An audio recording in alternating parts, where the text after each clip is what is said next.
All right, so today I'll be talking briefly about fat grafting. I've been doing fat grafting for last 5 years, and today I'll be talking about the newer avenues in fat grafting, including what has been done since it was first started.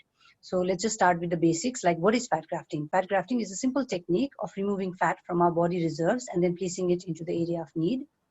And my expertise is in fat grafting primarily on the face, and more recently I've also started doing mild small cases of nano fat grafting on the scalp as well in female hair loss. So I'll be sharing this with you. Fat compartments, let's go to the anatomy first. The fat compartments of the face age in differential manners. There are many fat compartments which will slowly age. Some of them will bulk up, some of them will become hypertrophic, while the others will start to atrophy, they will shrink down. So the shrunken areas will look like this. So these are the potential spaces or the shrunken areas in the face that can be filled with either fat or with fillers. So the process of fat grafting is comprises of 3 basic steps. Those are harvesting, processing, and then transferring the fat into the area of need. So while harvesting the fat, the most common site that are preferred are lower abdomen, medial thighs, flanks, and knees. And the tumescent solution is used in order to avoid pain or any kind of bleeding during the extraction of fat. Since it's a very small volumes, minor surgery, the risks are not as big as those in liposuction. We can usually take a very small area, either in the lower abdomen or in the flanks, and sometimes even in the thighs. Those are considered better resources compared to other areas in the body. And we usually use either manual syringes, simple manual syringes that are like 10 to 20 cc BD syringes, or that syringes that have a lock that can help in creating a negative suction are used. And these syringes are usually 10 or 20 cc. As you can see in the picture, we just create a mild negative suction. The mild negative suction is around 10 cc. As you can see in the graph here, there should be very minimal negative suction, because if you put lots of negative suction and the pressure will be more, the adipocytes will be destroyed. There will be lesser viable adipocytes. That's why we use smaller diameter cannula that have multiple holes which allow the fat to pass through them. And usually there has to be negative suction of less than either, like if there's a syringe, it's like 2 to 3 centimeters of distance has to be kept in a negative suction. And generally you'll find locks. There are certain lure locks that are available, and that helps in easy extraction of the fat. So that's the manual process of extracting the fat. Recently, there are also other ways of fat extraction, such as power-assisted fat extraction, laser-assisted technologies, where you can even tighten the skin, that are done generally by plastic surgeons, and water-assisted body jet techniques that help in removing the fat and also preventing or avoiding bleeding or any kind of trauma in the harvesting site. Commonly, I have only been doing manual suction so far, because our procedures are very small and short lasting. So now going to processing. So how do we process the fat? Because fat contains oil, it contains debris, it contains aqueous matter, it also contains inflammatory cells. So in order to clean these stuff, there are different ways how you can purify or process the fat outside of the body. Starting with in earlier stages, when you're first done, decantation was done. And decantation consists of like keeping it just there in inverted by locking the end of the syringe and keeping it for around 30 minutes. And what happens is, with decantation, the fat will be separated into 3 different layers: the oil layer, fat layer, and the aqueous layer. But it is somewhat contaminated. Although the adipocyte viability or the survival of the fat is higher, but the contamination is more, leading to less fat survival in the end. Later, it was followed by washing. Like, you can do open washing or you can do a closed system washing. Open system washing, again, if your OT is not sterilized enough, it runs the risk of getting infected. So closed system, simple tools like having 2 20 cc syringes along with your 3-way cannula and some normal saline, or some of your IV set. Simple IV sets can also help you doing a closed system filtration that avoids open air, and it also avoids manipulation with your hands. So closed system filtration can be done with these techniques. And recently, the Dr. Marios also has one. He has a kit. He has a nanofat kit, which helps it makes it very easy for us to separate fat from the oil and from the aqueous components. And the fat can also be in that kit. That fat can also be dissolved into a nanofat technique. So that's the way of separation of the fat. And there is another way of separation, that is centrifugation. Centrifugation is like, there are many things in centrifugation. It depends on the machine that you use, and it also depends on the RPM, like the rotation per minute. Normally, initially, in most literature, if you see, the rotation per minute used is around 3000 RPM for 3 minutes. But then if you use higher rotation, what happens is that these adipocytes will die, these will be killed. So if you see here in the picture, the adipocyte survival is lower if you use a higher RPM. So the adipocyte cell death is higher. If you see more than 2000 RPM, the death will be higher, eventually leading to less graft survival. So I have been doing only in 1000 RPM for 3 minutes. It gives you 4 different layers, as I have shown here, the 4 different layers. And the 4th layer that we get from the centrifugation, which is different from other layers, from the ones that we don't get in decantation, is the stromal vascular fraction, or the SVF. SVF, or the stromal vascular fraction, is a very small amount, very small layer that you get in the 4th layer of the centrifugation, which consists of large number of stem cells. And these are important in increasing fat survival. These are important in increasing hair growth. So there are so many studies where we compare the fat grafting that is done without keeping the SPF, and where you're enhancing with the fat grafting is enhanced with the SPF. Those fat grafting, autologous fat grafting, whether it's volumetric or it's just for rejuvenation, those that have been enhanced with stromal vascular fraction have consistently shown better results in the quality and texture of skin, as well as the survival of the graft that we eventually use. So centrifugation from that aspect could be helpful. For example, you want to do a micro autologous fat grafting, you have done normal closed system filtration and like separated a certain amount of pure fat. Then you can also do centrifuge a smaller amount of separately use a smaller amount of fat in the centrifugal machine, and then use the SPF pellet. You mix the SPF and then do the fat grafting also. So fat placement techniques is not very difficult. It's just like those in fillers, just the difference being that fat is a viable tissue, so it needs blood supply. That's why it has to be kept in a viable skin. It cannot be kept in bone, unlike in fillers. So it needs a viable tissue. That's why it's a bit different. Otherwise, the technique is similar. It is also done in multiplanar technique in small amounts, in either threading, depot, just like in fillers. If you just want textural changes, you can use like nanofat in the subdermal plane. But if you want volumetric changes, you might need microfats. If you need for structural defects or for burn trauma, like burn, in cases of burn, in cases of atrophic scars, in cases of stria, in cases of acne scars, depending on the atrophy or the textural changes, what you want. So fat can be placed either as a microfat or as a nanofat in subdermal space or in the supraperiosteal space. However, it is placed in viable tissue. It cannot be placed in a avascular zone. And initially, earlier, the concept was that when fat grafting was initially started in the 19th centuries, the amount of resorption or the failure rates were very high. That's why it was dropped or it was shelved at that time. But now, with refinement of techniques, modifications, and more literature available, the resorption rates are decreasing compared to before. So what determines the fat survival? The fat survival is determined by 3 important things. When you inject a pellet of fat, so what happens to the fat pellet that you inject? So it's not a filler, it's a viable tissue. So there's a middle zone. As you can see, the yellow zone, the middle zone will survive. It's called the regenerating middle zone. And the necrotic zone, if the pellet is large, if your fat globule is big enough, then the central necrotic tissue will die. So the necrosis doesn't just lead to the resorption of the fat, but it also triggers inflammation, the cell apoptosis. It dies by apoptosis, and any apoptosis will trigger inflammation, and the resulting inflammation might hamper survival of even the regenerating zone.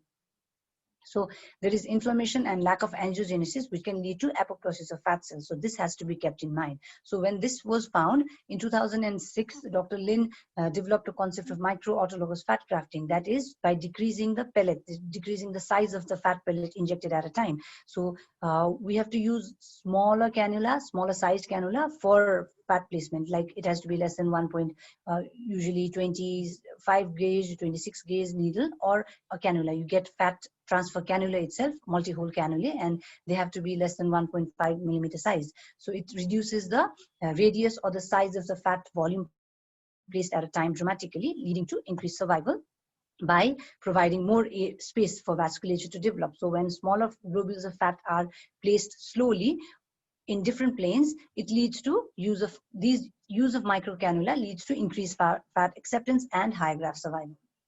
Hence came the concept of microfat and then now recently nanofat. So I'm sure we've all heard about nanofat. So nanofat grafting was initially discussed by Dr. Tonard in 2013, and according to him, what he did was the fat that we obtained after centrifugation or after the manual filtration, the fat obtained is like kept in two different syringes of around 10 to 20 cc size that is connected by a FEM connector. We get connectors by Tulip or by other companies as well, and these connectors have fenestrations. They have small holes through which the fat can pass. So you do this 30 times, 1, 2, 3, 4. So when you pass this through the specific size 1.4, 2.4, 1.2 millimeter sized holes, so this will lead to emulsification or mechanical emulsification of the fat, giving us something called nanofat, which is basically liquefied fat. So this liquefied nanofat has lesser adipocytes, it has lesser number of viable cells. But then what he found, Tonard found, was that when you did the flow cytometry and when you did check for the cell markers, what was found is that although there were lesser adipocytes were viable, but the adipocyte stem cells were richer. The amount of adipocyte stem cells was similar, and it also contained these immature pre-adipocytes which have abundant potential of regeneration, which again we'll talk about stem cells, right? So when these non-viable adipocytes happened with nanofat, the stromal vascular fraction was intact, and this led to the uses of nanofat in not for volume placement, but the uses of nanofat in regenerative medicine. So this was how it was started. But in 2018, I came across an interesting article that said that there's something called vivo nanofat. The vivo nanofat means there is viable adipocytes. Even while we're doing nanofat, adipocytes could be made viable, but that was via the enzymatic digestion. It was not via mechanical method that I just described, but it was via the enzymatic method where collagenase was used, and then the after separation, after the fat is cleaned, then collagenase was kept, and that led to the dissolution of the fat, like it led to the dissolution of the fat, leading it to liquefied fat, but then the viability of the adipocytes increased. But these are just few studies and more recent studies, so time will tell where we can use these things as well. And as Dr. Tonard showed, the cell culture showed the proliferation and differentiation capacity of the stem cells were similar, although the viable adipocytes were less in 2013. Sorry. And this nanofat showed a remarkable improvement in skin quality. It decreased white pores, it decreased acne, fine lines, and more recently we'll find so many studies that have been done on, as I said earlier, acne scars. Many studies are done in atrophic scars with good results, and then some people have also used it in stretch marks of striae, which are very resistant to so many treatments. So basically in cases of scars, in cases of morphea that is not active since last 5 years, these have been used with good success. In cases of localized scleroderma, and these are some of my cases. And the stromal vascular fraction that I was talking about is the small pellet. So how much of pellet will come will depend on how much of nanofat you are able to, how much of fat you are centrifuging. So this will be a very small fraction of small stromal vascular fraction.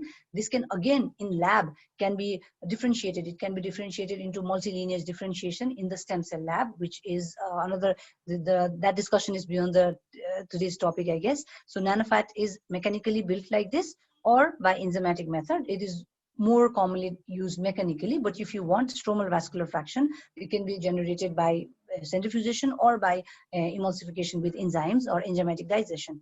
Finally, the final result of the fat obtained has to be very bright yellow, and it should be devoid of all impurities. So these are some of my pictures. These pictures are quite old, actually. So I've used on nasolabial fold. And the second guy, this guy, I did 3 transfers in 4 years. In the last 4 years, I did 3 sessions. First in the lower segment, second session on the mid part, and finally this year, around few months back, I did in the upper part. So beautifully, what I noticed in my experience is, especially for facial rejuvenation and for like plumping up effects, if you do it more than one time, the serial gradual escalation leads to better results than giving large amount of volume of fat at the same time. So if you inject too much of fat in one go, then it will resolve, in my experience. But if you do like a gradual increase in the volume, you increase a little bit of volume and then do it next time, just like we do it, for example, what we do in lip fillers. If somebody has small lips, you tend to put up the volumize slowly over many sessions. So similarly, I have noticed similar results, and you'll see this in literature as well. So if you do multiple sessions, the results will be better. For example, in this lady, I just did one session. She was very happy with the result at first, but at the end of 6 months, it had partially resolved, which she didn't expect. So that kind of patient dissatisfaction can be there. So it's very important for us to first tell the patient what to expect. So what is the viability? Viability depends on the technique. Like if you are using large boluses in small area, it's going to necrose and get lost in 3 to 6 months. So at the end of 3 months, you'll be able to tell how long it might stay. Generally, you have to wait for 3 months. So if you put large amounts, then it'll get lost. So if you put small amounts in different planes, then the chances will be that it'll stay more. And second, it also depends on the area. In my experience, it also depends on whether you're doing it in very mobile areas where you're talking a lot, or if you're doing it in cheeks where these areas are not very mobile. So immobile areas work better in my experience. In this lady also, I've done multiple sessions. I've done 3 sessions in her. And by the end of third session, the deep furrow, as you can see, the depth of the nasolabial fold, it had dramatically decreased, and this is the result after maybe 2 years. It's after 2 years, so it was still there at the end of 2 years. So a serial increase in volume is better than just doing one session. However, in post-traumatic scars, it stays. In my opinion, if you do it well in post-traumatic scars, it will stay for at least of 2 years. And this is, I don't know whether I can play this. This is the method of fat grafting that we've done. It's too large. So first we're preparing in the OT.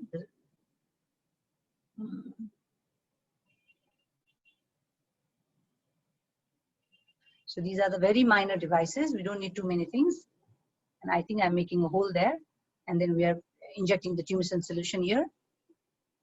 You have to wait for 7 to 30 minutes for due tumescence. Once you inject that tumescent solution, you have to wait for it to reabsorb, and then for the vessels to compress. And then when you do it, then there'll be no blood. It'll be a bloodless one. Otherwise, if you do it right away, there'll be a lot of blood. Okay. Okay, I think I'll just do it fast.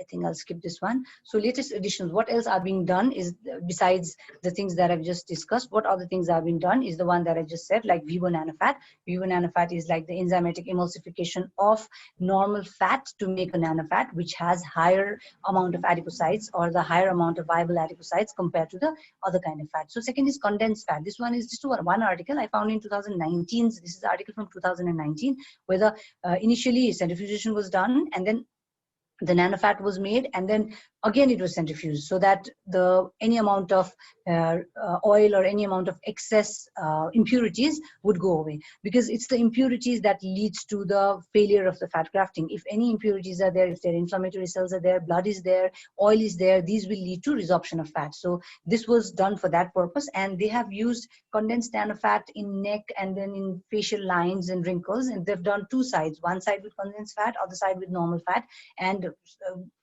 from what expected, the results of condensed fat was better. So this is again just one single study, so we cannot conclude much from one study. So these things and new things are coming up. So many studies are going on. So subcutaneous injections have consistently in many studies shown to improve the skin texture. And it was by, I think the study in 2020 was by Dr. Sophie Menkes, which is also very prominent in stem cell research.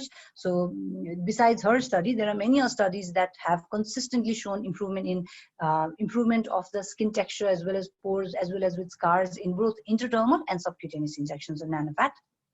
And these are the newer things that have been tried. I've also done few cases of nanofat needling. When I did fat grafting, in some of the cases, they also had acne scars. So I put a little bit of fat, and then I did the needling with a derma roller or a micro needling pen. And this partially has helped. And there are few studies, not many studies to give conclusive remarks, but the few case reports are there.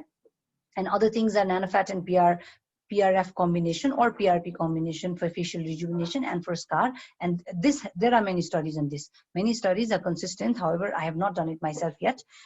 However, I have been doing nanofat and stromal vascular fraction on androgenetic alopecia. I don't do it on male androgenetic alopecia because the results are not consistent. As said in the beginning, results are not always very consistent because new things are still coming up, and there's not any fixed protocol yet. There is no guideline yet. So I've only been doing it in women, because for men it is easier. It is much easier comparatively for men to undergo hair transplant than to women. So we're doing it in female pattern hair loss where we cannot tell exact cause, and then the lady doesn't have too many options. In some cases where they want to do it, they see it online or somewhere and they themselves want to do it.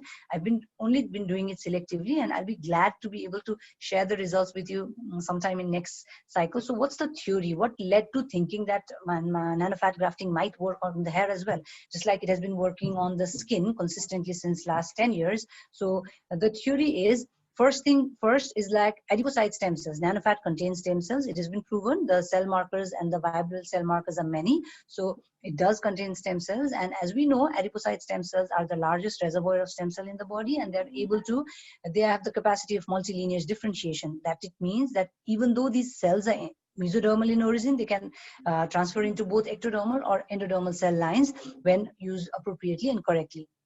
So one theory is because of the potential of the adipocyte stem cells to build up the hair follicle or the hair bulge. They're able to activate the hair cycle into anagen phase. And second interesting thing that was found is that there are intradermal adipocytes. There are actually intradermal fat cells that grow in size and shrink in size along with the hair cycle. That is quite interesting, that the adipogenesis occurs along with the hair cycle. When there is anagen, there are larger, thickened adipocytes that secrete the factors that are required for the growth of the hair. Like they secrete platelet-derived growth factor, they secrete WNT pathway. As we know, the WNT signaling pathway pushes the hair into the growth phase or into the anagen phase, while the bone morphogenic proteins pushes the hair into the telogen phase. So immature, young, new, thick adipocytes secrete positive factors that lead to anagen, while mature adipocytes, when they are shrunken, they produce bone morphogenic protein. So there is a synergistic cycle going on between the adipocytes and the hair cycle. So these two factors led into the hypothesis that nanofat grafting does work in hair. And in my experience, I have done maybe like around 10 cases so far. I will hopefully publish it when I get more cases and more clinical pictures. It has helped my patients. But having said that, I have not done nanofat alone. I have to be honest here. I've not just done it as a sole technique. So I cannot like just say it's just because of the nanofat, but my patients are having greater improvement in density in those people where PRP has failed, or in those people who don't want to go monthly treatment, but they have read about it and then they want to go for 6 monthly. So there are few researches. I just found few. I cannot say because there are no randomized control studies on nanofat in hair yet. So there are few anecdotal reports which showed that nanofat promotes hair growth. It has been seen in mice. So this is ex vivo. It has been seen in mice. And it also, when used in PRP with nanofat, in some case control studies, nanofat with PRP has given greater density, longer lasting results. Results are usually visible only after 3 months to 6 months, and it has lasted for up to 1 year, which is quite promising because the results of one session of PRP alone usually doesn't even last a month. So from that point of view, future studies and future of nanofat seems bright, and hopefully when we'll be able to have some stem cell labs, and I think Dr. Prabhu has more knowledge about this as well. So if you are able to like take these fats and then like multiply this in vitro and then produce more number of cells, this will probably be the future. This is the future of non-surgical or non-hair transplant method of treating hair loss in both men and women. And there are a few things that we can do to help during these nanofat needling and nanofat grafting, that we can also use microneedling along with it, which improves vasculature, it improves graft survival. And there are some studies that also shows that the scarring will decrease, leading to better survival of the hair. And I think this is it. Yes, thank you.